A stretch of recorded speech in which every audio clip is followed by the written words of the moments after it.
with respect to the metals or other property exported from any Mexican port whilst in the occupation of the forces of the United States, and previously to the restoration of the custom house at such port, no person shall be required by the Mexican authorities, whether general or state, to pay any tax, duty, or contribution upon any such exportation, or in any manner to account for the same to the said authorities. Article 20. Through consideration for the interests of commerce generally, it is agreed that if less than 60 days should elapse between the date of the signature of this treaty and the restoration of the custom houses, conformably with the stipulation in the third article, in such case all merchandise, effects, and property whatsoever arriving at the Mexican ports after the restoration of the said custom houses, and previously to the expiration of 60 days after the day of signature of this treaty, shall be admitted to entry. And no other duties shall be levied thereon than the duties established by the tariff found in force at such custom houses at the time of the restoration of the same, and to all such merchandise, effects, and property, the rules established by the preceding article shall apply. Article 21. If unhappily any disagreement should hereafter arise between the governments of the two republics, whether with respect to the interpretation of any stipulation in this treaty, or with respect to any other particular concerning the political or commercial relations of the two nations, the said governments, in the name of those nations, do promise to each other that they will endeavor, in the most sincere and earnest manner, to settle the differences so arising, and to preserve the state of peace and friendship in which the two countries are now placing themselves, using, for this end, mutual representations and pacific negotiations, and if, by these means, they should not be enabled to come to an agreement, a resort shall not, on this account, be had to reprisals, aggression, or hostility of any kind, by the one republic against the other, until the government of that which deems itself aggrieved shall have maturely considered, in the spirit of peace and good neighborship, whether it would not be better that such difference should be settled by the arbitration of commissioners appointed on each side, or by that of a friendly nation, and should such course be proposed by either party, it shall be acceded to by the other, unless deemed by it altogether incompatible with the nature of the difference, or the circumstances of the case.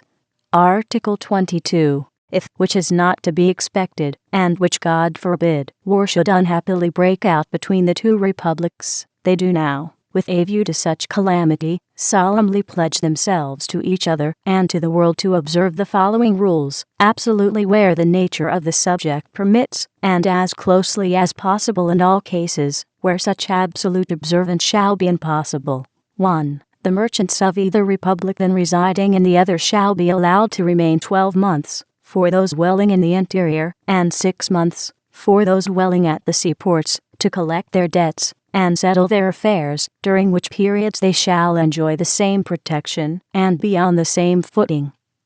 in all respects, as the citizens or subjects of the most friendly nations, and, at the expiration thereof, or at any time before, they shall have full liberty to depart,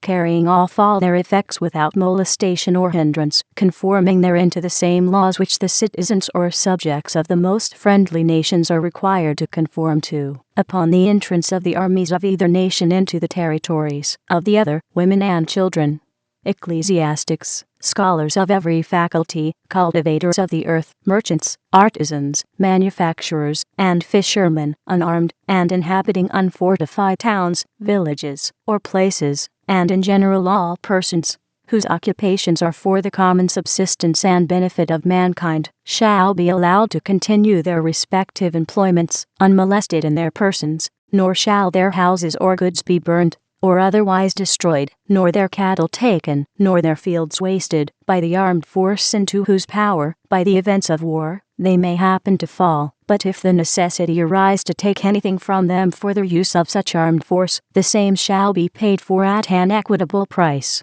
All churches, hospitals, schools, colleges, libraries, and other establishments for charitable and beneficent purposes shall be respected, and all persons connected with the same protected in the discharge of their duties, and the pursuit of their vocations. 2. In order that the fate of prisoners of war may be alleviated, all such practices as those of sending them into distant, inclement or unwholesome districts, or crowding them into close and noxious places, shall be studiously avoided. They shall not be confined in dungeons, prison ships, or prisons, nor be put in irons, or bound, or otherwise restrained in their use of their limbs. The officers shall enjoy liberty on their paroles within convenient districts, and have comfortable quarters, and the common soldiers shall be disposed in cantonments, open and extensive enough for air and exercise, and lodged in barracks as roomy and good as are provided by the party in whose power they are for its own troops.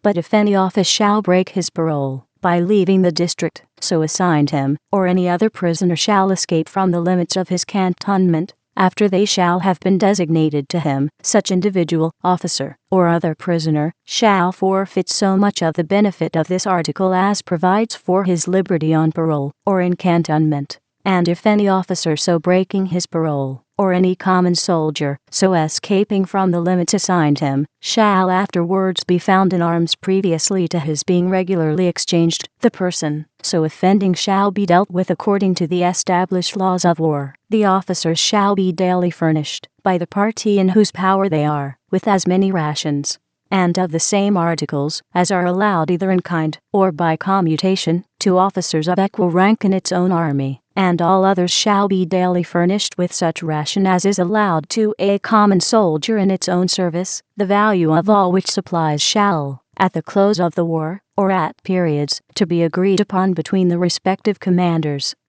be paid by the other party, on a mutual adjustment of accounts, for the subsistence of prisoners, and such accounts shall not be mingled with or set off against any others, nor the balance due on them withheld, as a compensation or reprisal, for any cause whatever. Real or pretended, each party shall be allowed to keep a commissary of prisoners, appointed by itself, with every cantonment of prisoners, in possession of the other, which commissary shall see the prisoners as often as he pleases, shall be allowed to receive, exempt from all duties, taxes, and to distribute whatever comforts may be sent to them by their friends, and shall be free to transmit his reports in open letters to the party by whom he is employed. And it is declared that neither the pretense that war dissolves all treaties, nor any other whatever, shall be considered as annulling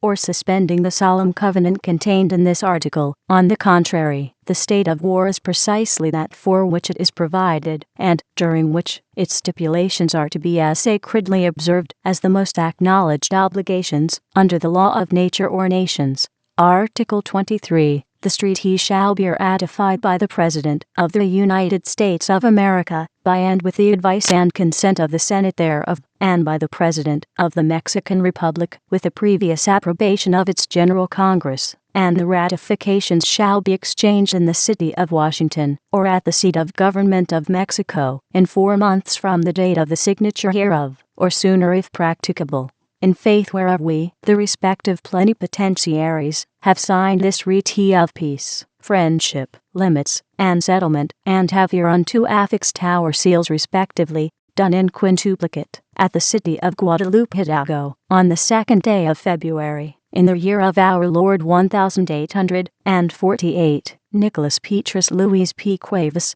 Bernardo Coto, Miguel Atrastain,